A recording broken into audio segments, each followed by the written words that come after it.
Hi friends, எங்கள் நிதிஷ் கடலில் இந்த காய் வந்து என்னென்னு பார்க்குறீங்களா? இதாங்க கும்குவாட்டை ஆரஞ்சுங்க.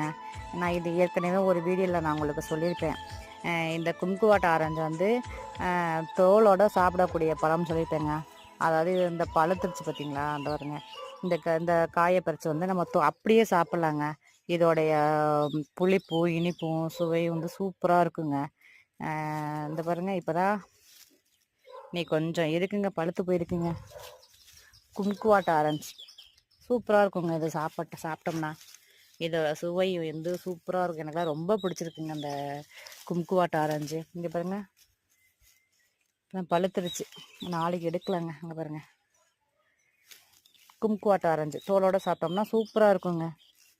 ஆனால் நிறைய காய் பறிச்சிட்டேங்க அந்த செடியில் இருந்துட்டு. இப்போ பாருங்க,